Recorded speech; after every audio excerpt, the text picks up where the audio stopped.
Everybody, and we are going live today with one of my dearest friends, Matthew Rose. Matthew is a world-class bass baritone singer, and he has sung in the largest opera houses in all the world: the Met, La Scala, Chicago Lyric Opera, Royal Opera House, and he's also a classmate of mine from the Curtis Institute of Music in Philadelphia. So let's see if we can get him on the chat here and see if he's ready to go live. I feel kind of honored to get to talk to a world-class opera singer and ask a bunch of questions about what it's like to be an opera singer. Particularly like what it's like to be behind the stage, behind the scenes, getting into costume. I know he grew a mustache for the role of Baron von Ochs, and it was quite a good look. Let's see if we can find him. There he is, Matthew Rose. And we're just going to find him here and ask him if he wants to go live with us. Matthew Rose, and go live.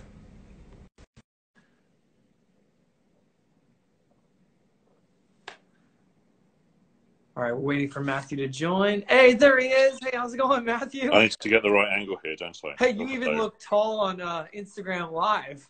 Well, I don't know about ready. I'm sitting down, if that helps. No, I mean, you look like you're looking down at me. That's kind of the view I'm always used to. So like, you can't see my bald Matthew. bits. You can't see my bald bits then, you know?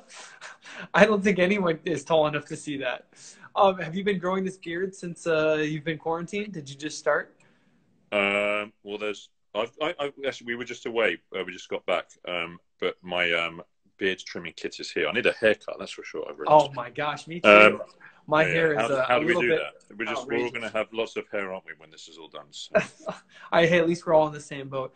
I just want to say a quick hello to Joanne Bober, who's a really good friend of mine, and she's a huge fan of the Met. She's a New Yorker. And I also want to say hi to Hugo Valverde, who is an opera musician in the Metropolitan Opera. I know that the Metropolitan Opera musicians have been laid off of work, and they recently just lost a fellow member, Vinny, from this coronavirus, which is terrible. But if anyone's interested in helping support the musicians of the Metropolitan Opera, we can go to the Met Opera, and we can also go to Local 802, AF of M Local 802. And I know they have a relief fund for the musicians in New York who are not working, and as well as the Metropolitan Opera musicians.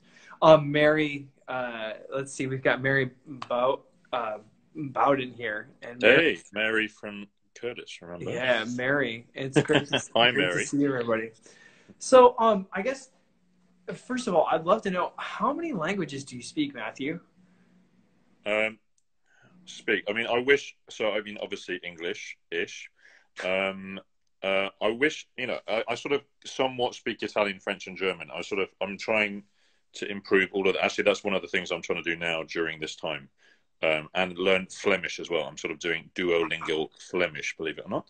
Oh but I kind of really wish that I had a proper amount of time to be in these countries to really just be there and just work on my language skills. Because normally when you're working in these countries, like for instance, as you know, in Berlin, I've sort of done quite a few projects there.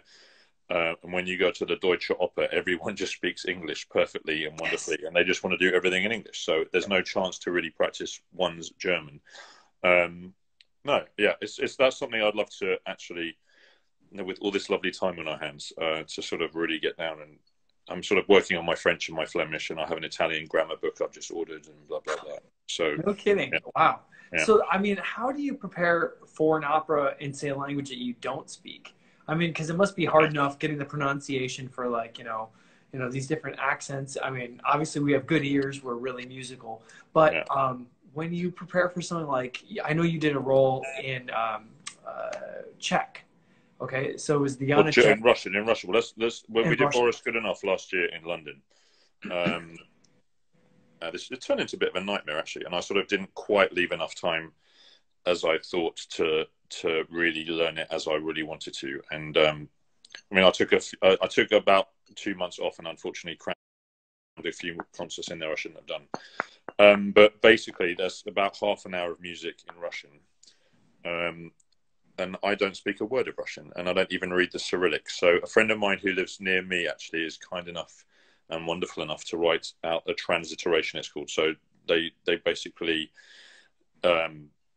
interpret the Cyrillic, well, not interpret, but so the Russians in obviously a different alphabet completely, so they put that into the Roman alphabet, and then she writes it out absolutely how it should be said, where the stresses are in the words with the translation, and I've got to just sit there basically and get it somehow into my brain, and that was a real struggle last year, actually, I have to say, and it was a close thing to be able to do it or not. And yeah, I mean, I mean, maybe it's something that gets harder once you're a bit older, but I am finding it hard. I don't know, maybe it's bloody Instagram and these things, so that and just having a phone in my pocket. But I'm finding, it's harder to concentrate and harder to memorize things now for some reason, or maybe I'm just tired and not so eager. And I mean, well, you've done a hard thing.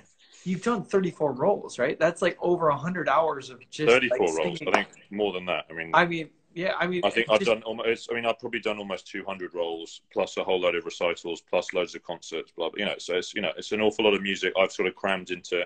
I had 15 years of working really hard until now. So this is actually I'm really actually enjoying just sitting on my bum and doing nothing at the moment. And because I've worked really hard, and it's not the easiest thing in the world for me to learn music. And I've had to work really hard over my whole career to be able just to survive thus far. So, well, my brain is enjoying some time off, that's for sure. Oh man, the recuperation is really great for all of us. Yeah. I'm sure you're finding things to do to stay engaged, like learning, Flemish and working on your Italian. My Flemish needs to get better. I've not got very far on Duolingo. I can say the boy eats an apple, so we're not doing so good. Yeah, I think that's where I'm at in Spanish as well. Yeah. We can all have the boy eats apples in every language. We can all do that, so. That's so funny. Oh, Matthew. Okay, so what is it like to prepare for an opera? I mean, how do you you just talked about learning an opera in Russian. You talk about, obviously, it's really important for you to know what the text means. It's really important to kind of get into, like the story. First of all, do you translate every word for word? Do you read the libretto? What do you do? Yeah, I mean, luckily, like I said, my competence in German, French, Italian is quite good. So I get the majority of what is going on in all these things just sort of naturally just by reading it. But we are lucky so there was a very famous singer actually who spoke many languages and was a language coach at the Metropolitan Opera for many years called Nico Castel. And Nico very kindly and very diligently transliterated basically every opera in the repertoire. So if we want a working translation of any opera, transliteration, whatever, then there is a version that he has made of these operas, and unfortunately you can only buy them at the Juilliard stores in New York. Seriously, they're not available online? They're not really. They're sort of, unfortunately, they're all illegally available everywhere, and everyone has like photocopies of everything. And poor Nico Castel, he's dead now, but his family, he did all this work, and now everyone's sort of very badly misusing his very wonderful, diligent work and not paying for it. I've got about 20 of them here, so I feel like I'm doing my bit for the family. But so the one opera I am learning now. So basically, I think, unless Glyndebourne happens, we're supposed to be doing the Rake's Progress so rehearsals beginning in July and performing in August. If that doesn't happen, then I'm sort of free till October or November even, because I decided to take September and October off for a holiday. So the next opera I have to learn is Walküre. So Wagner, the role of Wotan. So that's what I'm learning at the moment. Wow. So I can actually show you the. Hey, where are you singing this? Oh, by the way, nice painting. We're doing it in concert semi-stage with Vladimir Yurovsky. So this is the Nico Castel book. So you can see how it's got the German. It's got how you pronounce the German and then exactly what each word means. So this is what Mr. Castel did for every single opera that exists. Isn't that kind of amazing? Unbelievable. So this is such. It makes it so much easier for us to learn operas. So that's. I guess that is where you start from. We have to get all the notes right as well. So it's a combination of getting the music right and memorized, and getting all the words memorized and know what you're saying. You have to know absolutely what everyone else is saying. There's no point being, we're singing actors, so we have to sort of react to everything else that's going around. So it's an awful lot of work to learn an opera. Like you were talking about Rosenkavalier earlier. That was the biggest opera I've ever had to learn. And I actually took 2 months off working completely just to learn it, and I just worked on it all day, every day, and it still was a struggle to get that in me. But you've seen that. You've seen me do that twice now, so I can do that. I can do that. That's what I was supposed to be doing now in Brussels in May and June, but that's been cancelled, unfortunately. I'll never forget seeing you sing with Renee Fleming Yeah. in the Royal Opera House. I mean, I was lucky enough to go, I think, to the premiere. It was the first one, yeah. And you were talking about the moustache earlier, how I grew a moustache. it was so, I loved it, man. Do you know what I kept in a bag? No, you didn't keep the mustache. Oh, gross. So, yeah. So in there, shall I get it out? I don't know if I should get it out, really. There we go. There it is. You're welcome, world. Hey, can I borrow that? I don't think I can actually ever grow one. I'll give you some glue as well. But I thought that was such a lovely thing to do. To sing that role, which was kind of the role I always dreamed of doing. Yeah. Ooh, sorry, Yumi. Sorry. Disgusted by that. Can you imagine me with this mustache? Hello, I'm wearing Matthew's mustache. But that was one of the probably the highlight of my career will ever be, was singing that role at the Royal Opera House, which is sort of my home opera house. And it was, you were there, my mum was there, some very special people were there, and it was an amazing thing to ever do. And that will absolutely be the pinnacle of my career, I'm sure. I'm so glad I could be there for that. And well, I'm so glad you could be there. You're amazing. I sat there next to your mom, and your mom, bless her soul. Yeah. I know she's moved, she's passed. And, I'm sorry if this is touching, but when I sat next to her, I could just see how proud she was of you. Man. And, I'll never forget her saying how Matthew's quite a good dancer. He really is quite light on his feet for a big guy, in that second act where, I had to do a whole lot of waltzing, yeah. Yeah, mit mich, ohne mich. Ohne mich, yeah. Ohne mich, yeah, exactly. Yeah.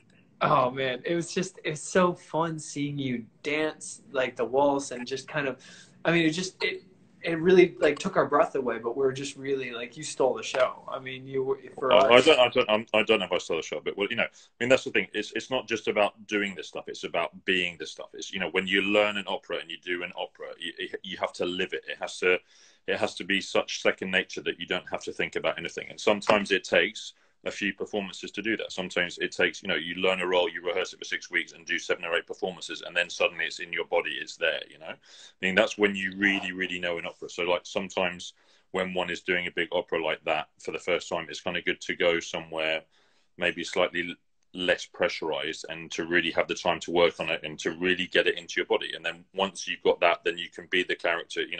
The dancing comes because you are the character. You can do all that stuff because that's who you are. Wow. Matthew, I guess, how is it like, what are the rehearsals like leading up to the production? Leading up to the production, so how many weeks do you start? So if you're doing a new production of an opera, then you probably have a 6-week rehearsal period, of which 3 weeks maybe is in a rehearsal studio. Wow. And sometimes, so like at the Royal Opera House, you have a room that's big enough to have the whole set in. It's amazing. The Royal Opera House is absolutely amazing. They can build a whole set in for any opera in there. So you have 3 weeks. By new production, do you mean like new set, new? So when it's done for the first time. Or are you talking like absolutely like a new opera that's never been done? No. So it's a new production. So when a production, so like this Rosenkavalier was the first time it'd ever been done in London. So you have, so once they've done it once, they often bring operas back as a revival, and then you always have much less rehearsal time. So you had 6 weeks, and there was a room. So probably about 6 weeks. So you have to turn up really knowing your music really well. Obviously, and if you can be completely new, fantastic. Sometimes you're a bit behind the 8 ball because life gets busy and you're not always as prepared as you absolutely should be. But that's sadly the way it goes sometimes. And then so 3 weeks to really etch out the opera. A director either really knows what they want and they tell you exactly what they want, or you really find it with a director in a room. Sometimes they're like, do this, blah, blah, blah, and you do it, and then you find your way in it. Or they're very open. And sometimes they don't even have ideas. Sometimes they say, well, do something for me and let's look at it and then we'll play with that, blah, blah, blah. So it's a very different process depending on who is directing. Obviously, the conductor ideally is there all 6 weeks. Sometimes they're not. Sometimes they come like to do a run through at the beginning and then come to do later rehearsals. So you have 3 weeks in a studio really grafting out the opera. And then you have probably 2 weeks on stage for a new production.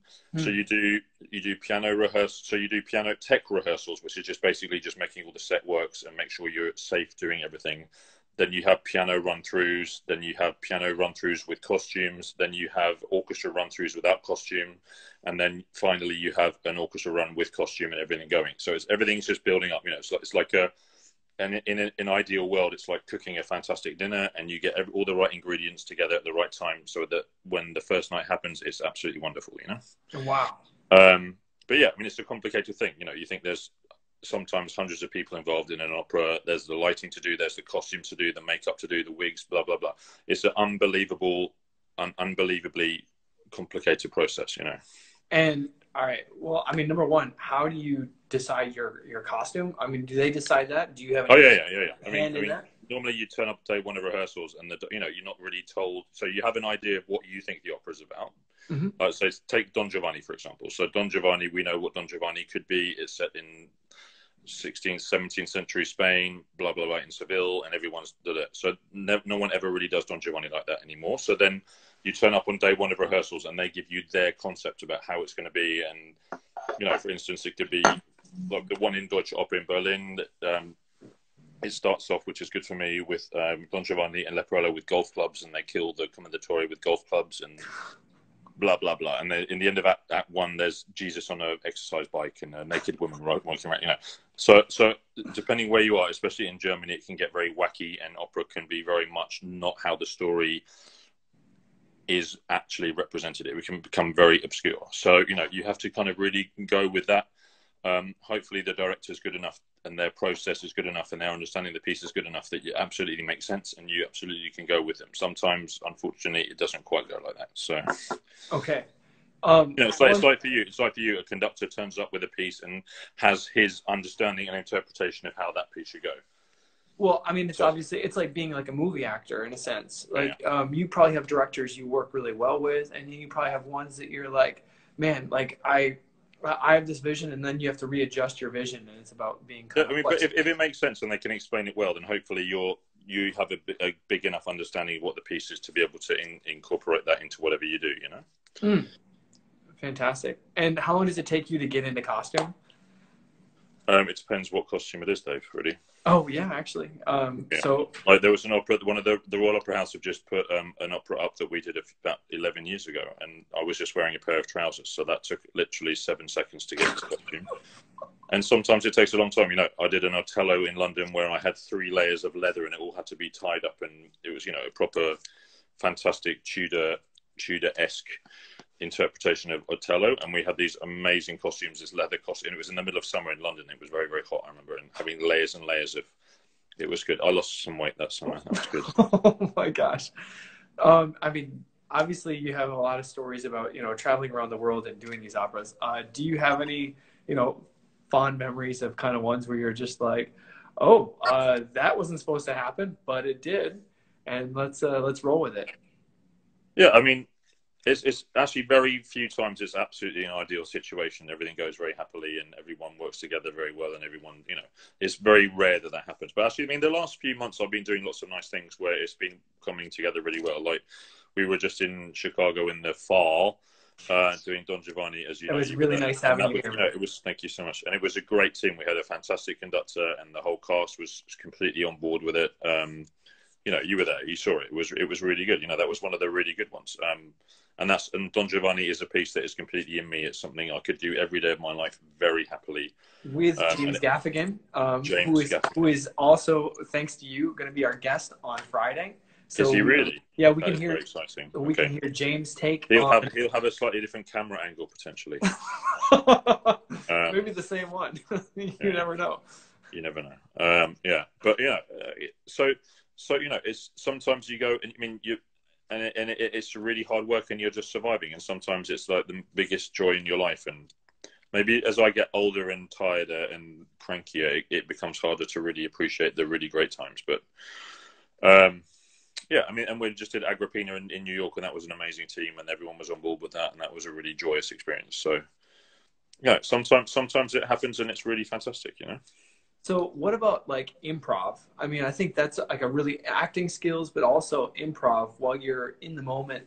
You have to be Yeah. completely there, but also thinking ahead of Yeah, it. well, yeah. I mean, that's the thing. I mean, to be an actor is to know exactly at every second what is going on, what is the process, what is Leporello doing now, what is Leporello now, what is Leporello now, how is Leporello dealing with Don Giovanni now. You know, you have to always be the character, Mm. and you know. So I guess in a way we're always improvising. Sometimes it gets a bit routine, but I don't. I mean, were you there at the Chicago one where I hurt my leg and I had to do it in a wheelchair? That's It was right. bloody. Were you there? You weren't there No, for I that. wasn't there. It was the last It one I was had to come brilliant, from. and then it was just fun because I tore a calf muscle and I couldn't really walk. So someone found a walking stick, and I was trying to walk on the walking stick, and that was just rubbish for Act 2 of Don Giovanni. So then we got a wheelchair, and I was like running around the stage on a wheelchair, and everyone was having to adapt, and it was just so much fun because we all knew the piece so well, we all knew each other so well, we could trust each other. So in an ideal world, there would be this amazing spontaneity to everything that's happening. Wow. So you did the whole third act in a wheelchair. That's Yeah, unbelievable. yeah, yeah. And Man, then yeah, yeah, rolling with the Sorry? punches. Okay. Roll with So, it. Exactly, roll is the word. Literally. Very good, Dave. That was a good joke. I didn't even, right over my head. Genius, I wouldn't have genius, thought that. genius. So you also enjoy doing leader and Yeah, yeah. songs. I mean, your Winterreise was, it's still one of those breathtaking, works that I've ever heard. Thank you for recording that. That's actually the picture behind. That's the cover on the CD of the Winterreise. One of the Do you guys, recognize that? Do you yeah, recognize that? someone That's the wrote. cover of the CD. Johnny Langridge wrote a nice painting, Matthew. Yeah, yeah. Yeah, so Johnny Langridge. He knows his art. Johnny Langridge. He's good. He's a wonderful man. You should interview him. fantastic. I'd love to get to know him. So tell us a little bit about what it was like for you learning the Winterreise, because it's a song cycle that Schubert wrote at the end of his life when he said this might possibly be my greatest work, and he'd written over 900 works by that point. Yeah. Yeah. So I mean, Winterreise is something that I knew as a listener. It's something it's kind of like our. Again, as a leader singer, it's kind of like our Everest. It's the piece that anyone that's lucky enough to be able to have a go at it has a go at it, because it's just the most incredible thing. It's 24 incredibly sad songs that Schubert wrote when he was in a horrible situation. He knew he was dying. He knew his life was ending, and he put down on paper this amazing journey of this man who had no hope and was completely desperate. And no, it's a miracle of a work, and I've been very lucky to do it over the last 12, 13 years, I guess, and done lots of performances now, and it's something that every single time is just such a privilege to be able to do. And that's the real privilege of what our job is to understand this music in such detail and such depth, and to get to the heart of the music in such a way that if you listen to it 10 times, great, that's something. If you spend hundreds and hundreds of hours learning something and performing it 100 times, you're going to know these things so intimately and so fantastically, and that is one of the things that I'm so grateful I know. And it's something that I've done an awful lot, and it's something I will continue to do hopefully every year of my life. Wow. And you're also now doing public performances in public places such as train stations where you sing. Train stations, yeah. And I've got an idea to do as a project to sort of go around, and I don't know, we'll see if it happens, but I've got an idea to sort of do it over the course, believe it or not, the next 23 years in sort of different situations, and then put a video together at the end of each song chronologically. So from the first year to the 24th year of the songs happening all together. That's kind of my dream, to do that in different places around the world, and we'll see if that actually happens. Maybe we'll all be stuck inside, and I'll just have to do it from my living room. Hey, well, you can do it. We'll never be released from this. We will always just be stuck in our homes. I don't think that's the case, but I mean, at least you could go to the 4 different corners and do it. Exactly. Yeah. I've got some rooms upstairs. We got choices. So. Okay. So, could you tell me a little bit about your path and how you started? You're from Seaford. How do you actually pronounce Seaford? The official pronunciation is Seaford. Seaford. If it's very proper, then you say Seaford, but everyone says Seaford. Yeah, so I'm from there. Yeah, that's correct. Well done. Good Wikipedia skills there, Dave. Hey, you've got a Wikipedia page, man. Like, good on you. I was too cheap to do a website for myself, and like 15 years ago. So I just did a Wikipedia page then, and it sort of stayed the same ever since. Oh, wait, that was your own Wikipedia? Yeah. You can make your own Wikipedia page. Oh, good on you, man. That's awesome. I didn't know that. Well, I learned a lot about you. Yeah. So I know what I'm doing today after our interview.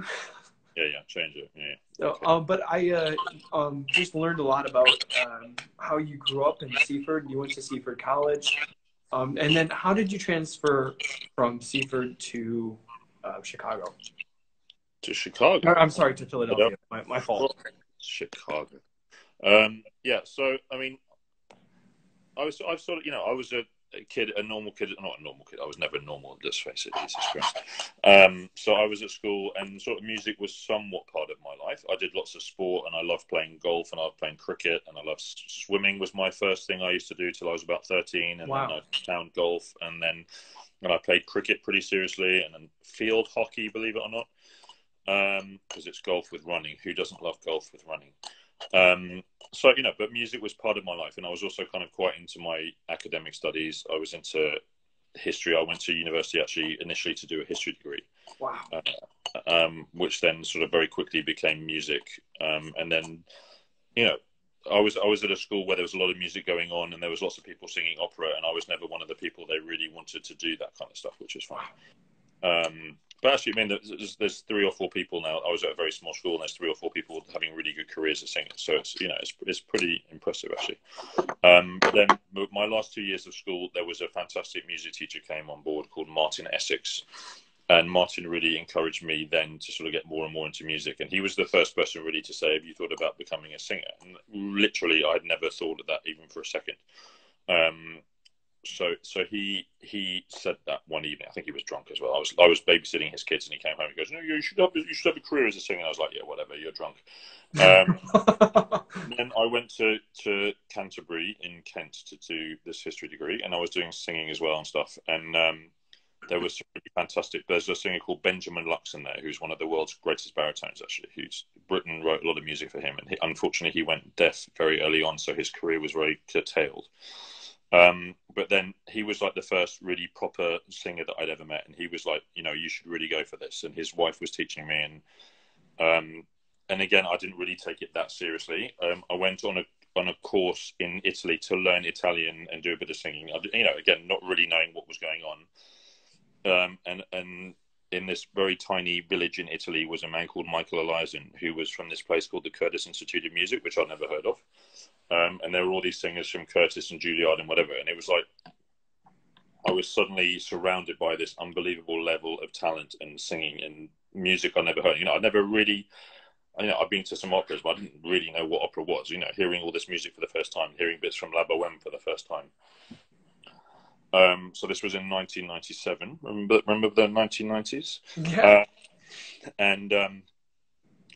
So I was there, and Michael Eliason was there, and somehow we got on, and he wanted to talk to me and said, "Why don't you come and audition at Curtis?" And 3 weeks earlier, I'd never even heard of the word Curtis, and then but I'd been with these people who were studying there, and they were. But I was a very raw talent. Literally, I'd had a few singing lessons. I had maybe a nice-ish voice. Michael said that he heard like 2 notes in my voice that he realised he could do something with. I was a very, very raw thing. And then I came to Philadelphia, audition, and got into Curtis, which was kind of a miracle, as we know, because it's such a it's such a competitive school to get into. I auditioned with hundreds of people, and there were 2 of us that got in on undergraduate singing. It's just ridiculous. So I was incredibly fortunate to have 5 years there, where I really started from scratch and had an amazing teacher, Marlena Malice,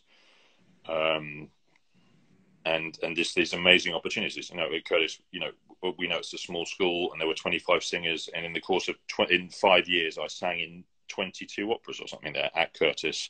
Plus, also there was a lovely link with the Opera Company of Philadelphia, as it was called at the time, and I started doing more stuff with them. So my last year, basically, I was a young artist with the Opera Company of Philadelphia, doing stuff at Curtis too. It was a brilliant transition into the profession. It wasn't, I don't have a degree. I have a diploma in whatever it is, as some of us do.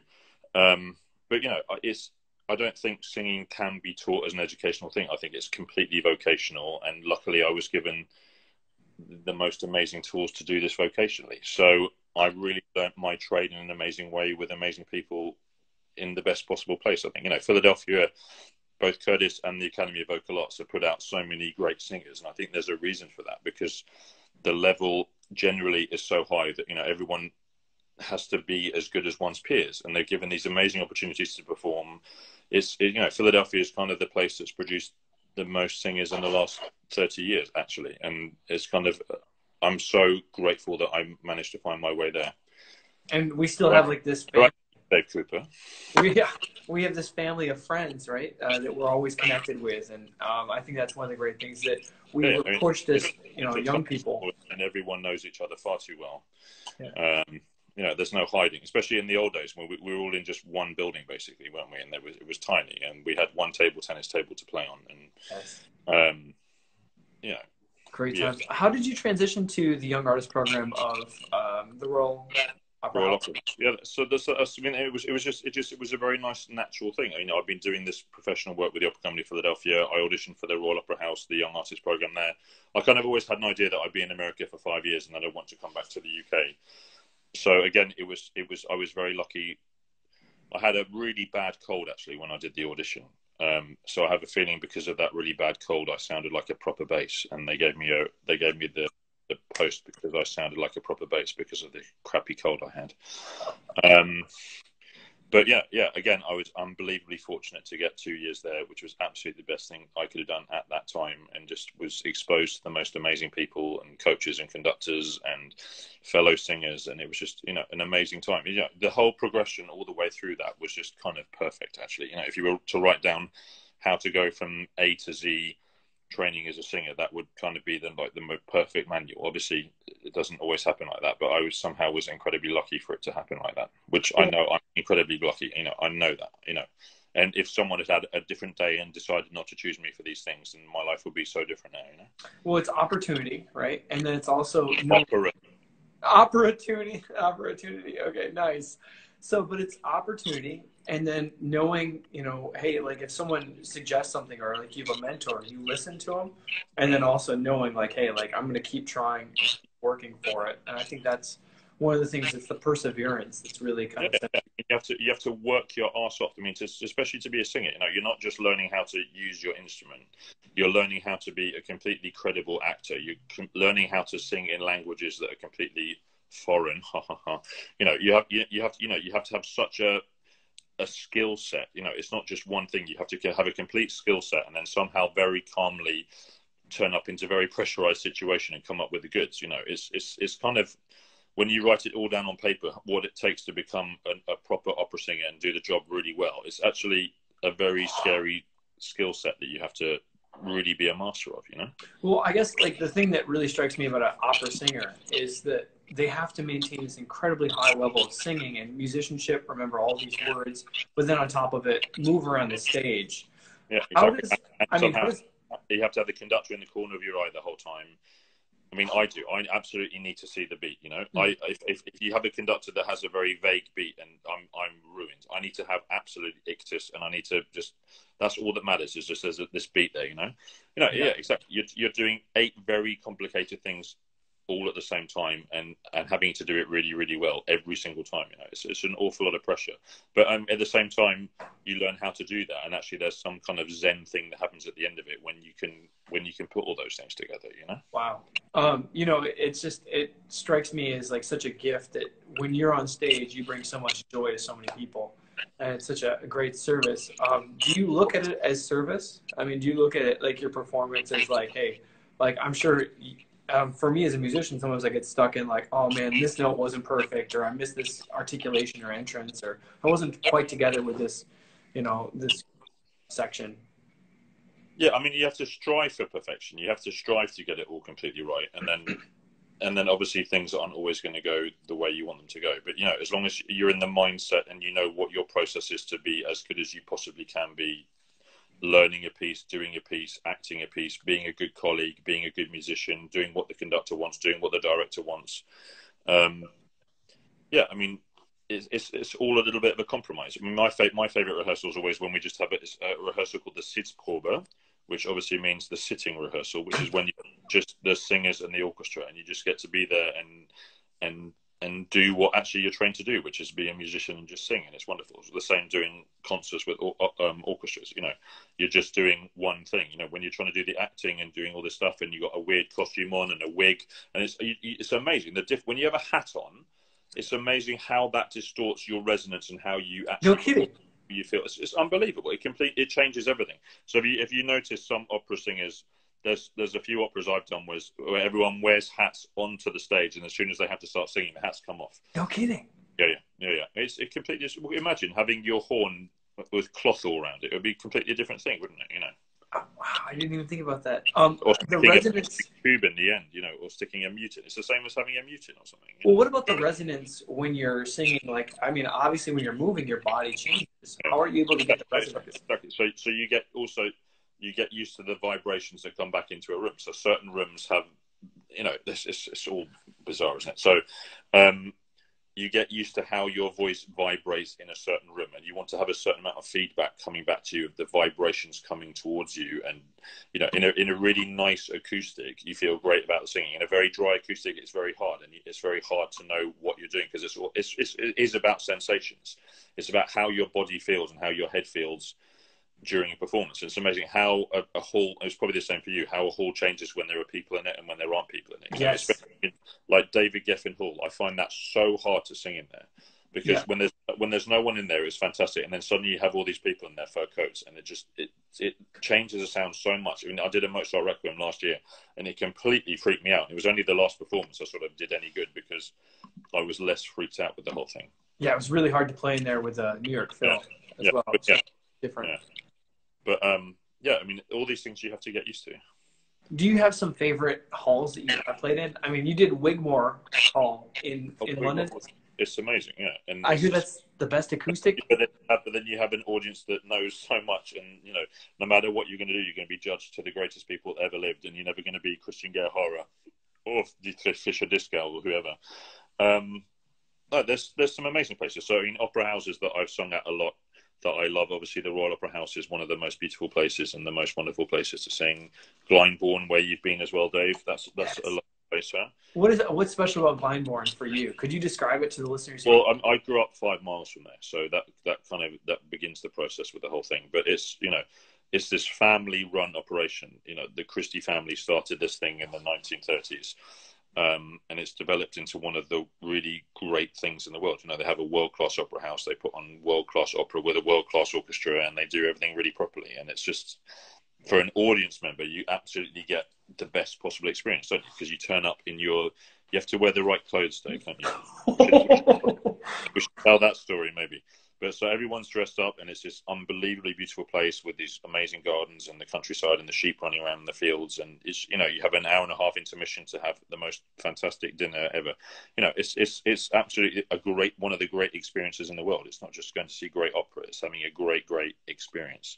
And also, tell us a story about when you came to Glyndebourne. Well, okay, so I came to Glyndebourne, and I read, you know, one of my friends who lives in England, in Finchley, they said, you might want to have a smoking jacket. And I was just kind of on a tour of Europe, and, you know, I was just on holiday. And I remember thinking, like, no, you know, I looked at the website, it said, you know, smoking jacket, like tuxedo, optional. And so I said, yeah, no, I don't need a smoking jacket. I'll be fine. I'll wear this, you know, shirt and jeans, right? That's kind of my dress, you know, business casual. And so I showed up, and Matthew looked at me and goes, oh, dear, Dave, you might want to have a jacket.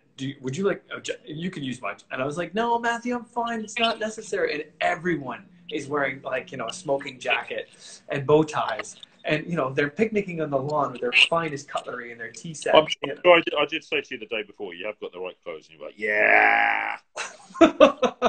Well, anyway, so I showed up, and you looked at me and you go, Dave, and you kept saying, would you like to borrow my jacket? How about I go to wardrobe, and I'll just see if they can fit you for a pair of pants, and maybe they have something in your size. And I was like, no, Matthew, I'm fine. I'm just kind of like, you know, the dumb American on tour in Europe, and it'll be all right. And you go, would you like my jacket? And I said, finally, yes, Matthew, I took the hint after 3 or 4 tries. Yes, I would love your jacket. The sleeves are about this much too long. And you took me to wardrobe, and they looked me up and down. And in 2 seconds, they said, well, we've got pants to fit you, but we don't have a jacket. And then you said, I'll loan you my jacket. And the sleeves were, way too long. It was quite, but I managed to go in there and not get all the stares. So it's really a fun time. A great memory. That's Dave's story of Glyndebourne. And then you got drunk with Alan Clayton, didn't you? I think no, or Alan Clayton got drunk. that was a really fun. Didn't you stay the night there or something? No. No, I ended up going back to London. I took the train. It was really late night. But then I had to go off somewhere the next day or something. I can't remember what. I was going to Switzerland, I think. Wasn't I? Wow. But yeah, if you haven't had a chance, Britton was actually at Glyndebourne, or he had residence at Glyndebourne? I mean, so Britton is from Aldborough, and that's another place that I love very much that I was coming on to. But he did 2 of his early operas. So he had amazing success with Peter Grimes in London in 1945.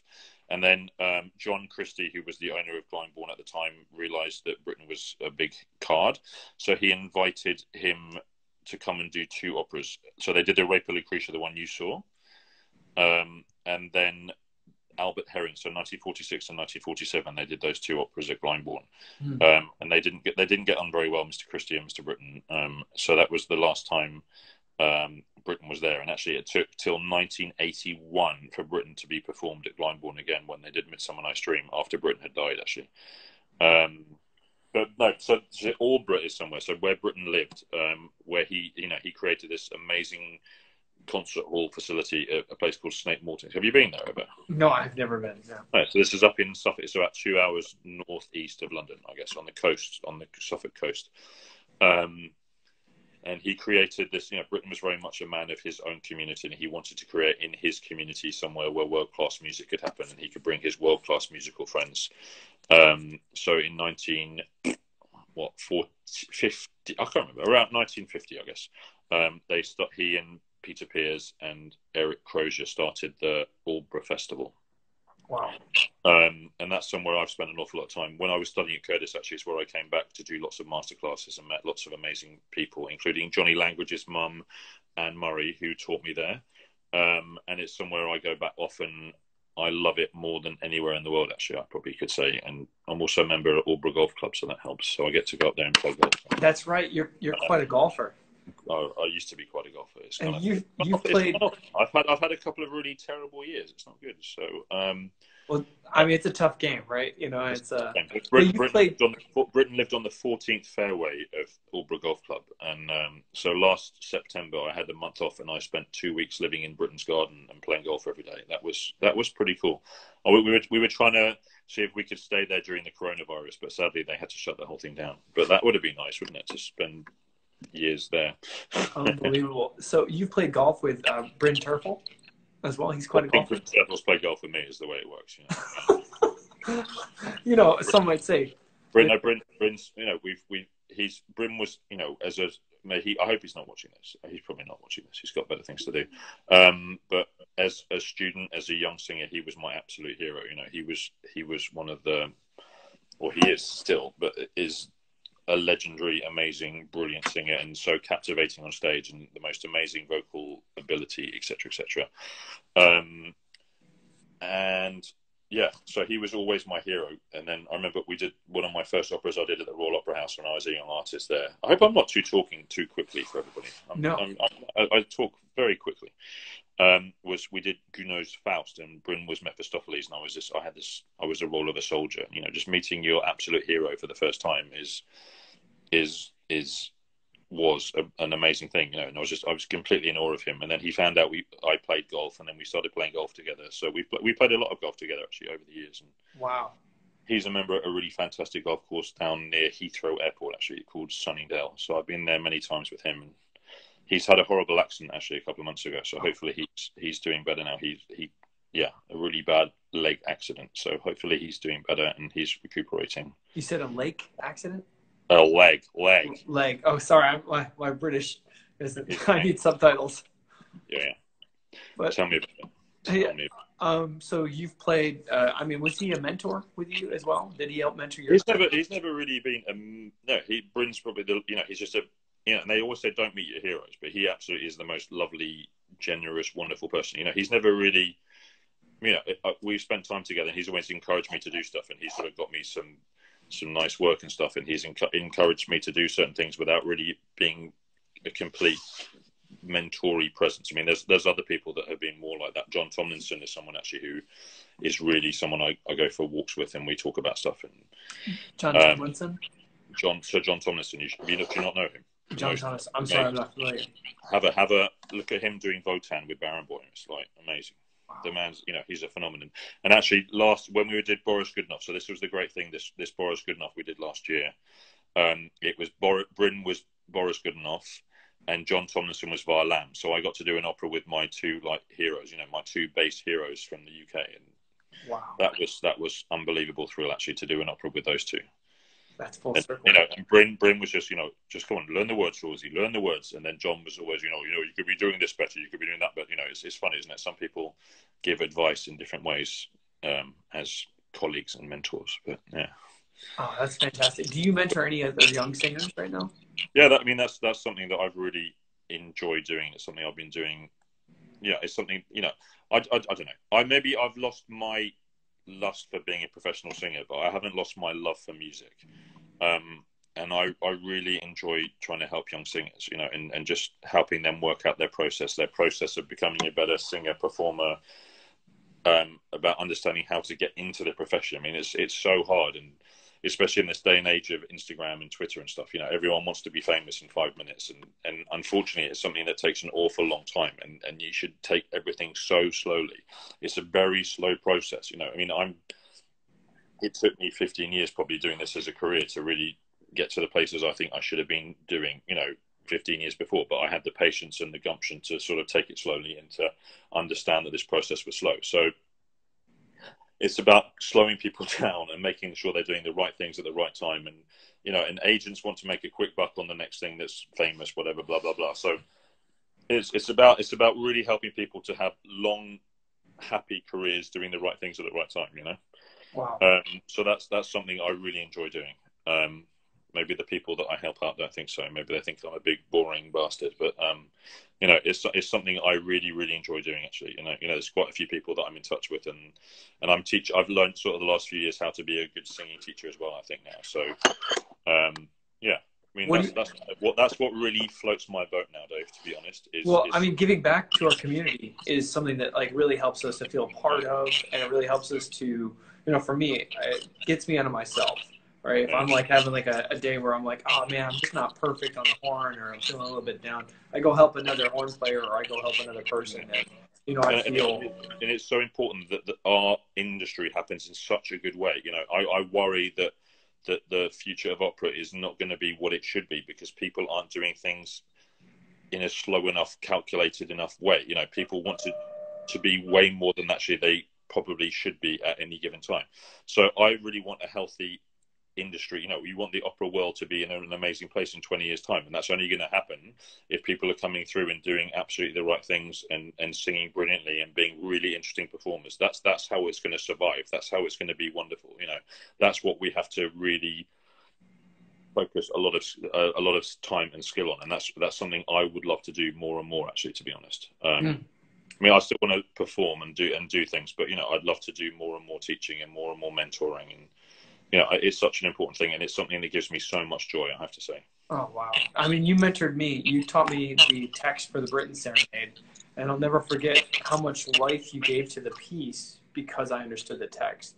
And I just think your explanation of what the words meant and the time, what the composer was going through was so helpful. You know, Britain. There we go. That's my there it is.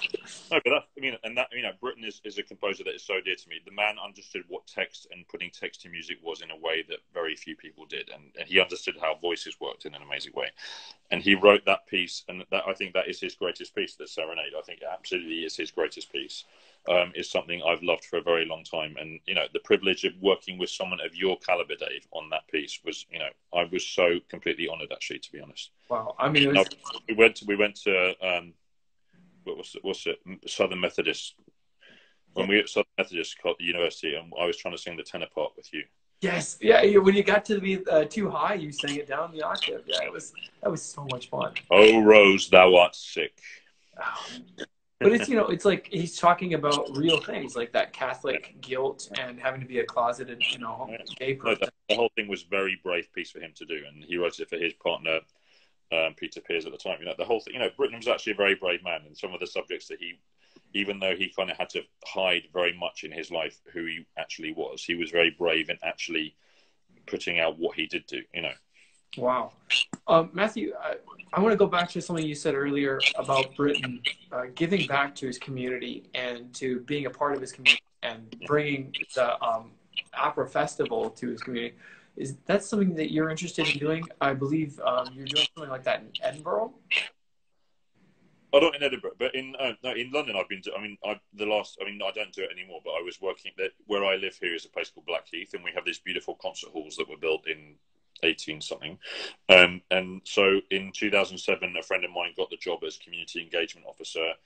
And then somehow between us, we started doing these community operas. So it's a chorus of about 100 local people, professional opera singers, professional directors, as a mostly amateur orchestra with some professionals.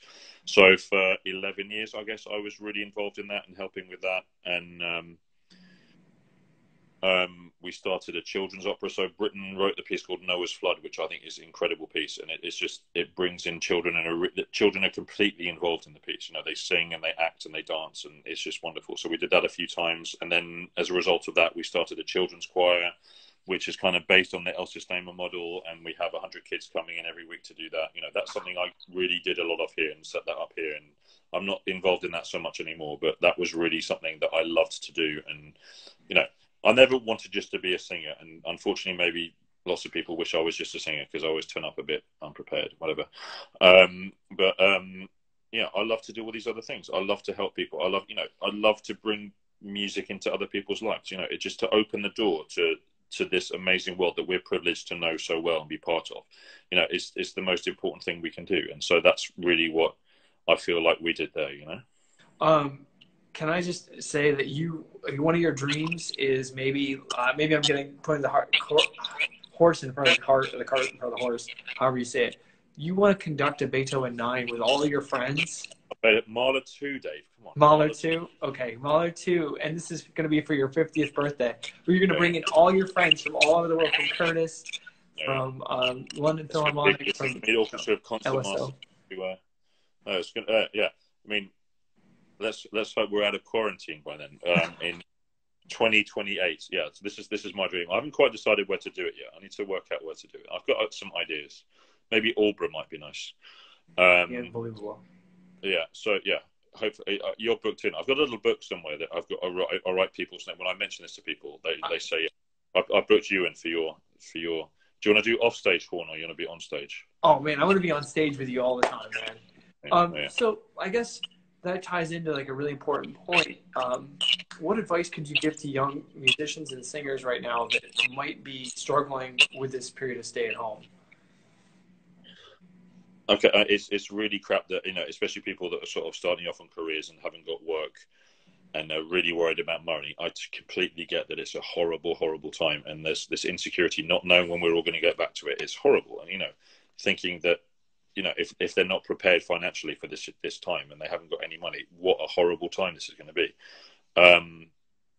No, it's a devastating, terrible time. But at the same time, I mean, I'm very lucky to have now, for the first time in my career, some proper time just to sort of absorb things and to think about things and to learn music in a different way without any pressure. I've got till January to learn Valkyrie, and it's just great. And I'm spending 2 hours a day just looking at it and just letting it filter in a very nice way, rather than waking up at 6 o'clock every morning and doing 3 hours of work before I go to rehearsals for something else. And so for me, it's a time of complete repose, and I'm really loving this time. And we were down in Cornwall for 3 weeks, which is so beautiful. Unfortunately, we had to leave because they had to shut all the rental accommodation because they have a population of 500,000 people and 15 ICU beds. So there was no right that we could be there, but it's just wonderful. And just walking around, we saw the dog earlier. She's still asleep, actually. Maybe we should bring the dog in at some point. But just having time to go walking for 6 or 7 hours a day in this beautiful countryside. The spring in England is so lovely. It's super warm now, and just having some time just to switch off and not feel the pressure for bloody once, you know. It's a really pressurized job we have to do, and we have to be so good in so many ways. And just not having to do that for me right now is actually wonderful. You know, it's something I probably was burnt out last summer. I was completely burnt out, and I was probably burnt out a couple of years before that, just because I've worked really bloody hard over my life without really stopping. And then you stop, and suddenly you realize you can smell the flowers, and you can watch wonderful. You know, I never watched any TV shows or anything. You know, I've already watched 3 series on Netflix. You know, I never do that. And just sitting on my couch. I remember when I bought this couch 2 years ago, I was really considering whether I needed to buy a new couch or not, because I would never spend any time in my house, because I was always doing stuff and trying to make things happen, blah blah blah. And now suddenly we got time to enjoy it and just to be. And you know, I think it's great for the world in a way. No, it's a horrible thing, and financially it's just disastrous, and it's changing so many people's lives. But at the same time, for the world, for us all just to stop and sit back and just sort of, I think, you know, I'm really enjoying the time. Hopefully we won't get sick, and hopefully that won't happen, and other people won't get sick. But you know, I do see the positiveness in this time. You know. Wow, it just sounds like you're being really grateful for what you have, you know, for the time. And it's in London. Normally you have aeroplanes all day, every day. Just all you hear is aeroplanes. This is where they all turn to go into Heathrow. I haven't heard an aeroplane for 3 days. Since we came back, I've not heard an aeroplane. It's a different world, isn't it? Maybe planet Earth needed this reset, and I know it's horrible in so many ways, but at the same time, I can see how it's you know, we have to take this as a great opportunity to reset, to think about things, to have conversations like this, to, you know, to talk about our lives in a way that we probably didn't do. And you know, we can all learn how to do things better and calmer, and to treat the planet better. And this is maybe the time that planet Earth wants us to do that. So wow. Could you just finish by saying why arts and music are so important in this time? What does the arts provide for us? What are the arts, you know, why is it crucial? No, but I mean, especially music. I mean, I'm sort of doing this thing on Twitter with Stephen Islis, the cello, where we're sort of giving music backwards and forwards to each other to sort of, I don't know, it's not just for us, it's for people that, because people get stuck in their own little world. So it's good for people that love instrumental music to hear some vocal music, and vice versa. You know, I mean, music makes us feel so. It makes us feel, doesn't it? It makes us think. And just having the time now to put the radio on and to listen to music, and just to really think about it in a very special way. I mean, it's amazing. Look, especially on Twitter, you really see this, that music means so much to so many people, and it enriches their lives in a way that other things really can't, because it's this undeterminable thing that makes us feel certain ways. And I mean, I'm really enjoying on Twitter, especially seeing how people need music and love music, and how it really does fill a void in their lives. And that's the privilege of our lives, that we get to do this stuff which was created by absolute geniuses, and that we get to do it as a job, and then it makes people's lives so much better. You know, it really does. You know, it's music, and you know, art, drama, whatever. You know, it does something that every human being needs. Yeah, it changes feelings, and it's, you know, gives hope to people. Yeah. I don't know. I just want to thank you so much for being a friend of mine, for all your support. Are we done? We're just about done. We're almost at the hour. We have a couple questions. Dave, I mean, first of all, I have such respect for you as a human being, but also as a musician. I've never heard anyone play an instrument, especially an instrument as hard as the horn, in the way you do it. And I've been so privileged to be in Berlin, in Dallas, in Chicago, and hear you play with those orchestras. And Dave, you're an amazing man. And I love you, man. It's so good to see you. Anna Rucci Vieira, she asks a few questions. So okay. I don't know if you could get in touch with her afterwards. And I just want to say thank you to all of our friends, Melody, Taylor, Maestro Kanyan, Joanne Bover, Emmy Ferguson's on, you know, just a bunch of Mick Gill, clarinetist, Anthony McGill is on. He just says, great chats, gents. All of our friends from Curtis, and all of our friends from Marlboro, and from, you know, music. And so it's a really great way. Emmy claps. There's Emmy's actually there. Isn't that nice? Yeah. So I just want to say huge hugs to you, man. And I'm going to miss you, but it's great to see you, and stay safe, stay healthy. And thank you everybody for watching. Okay. Thanks, David. All right. We'll see you soon. Thank you. Bye.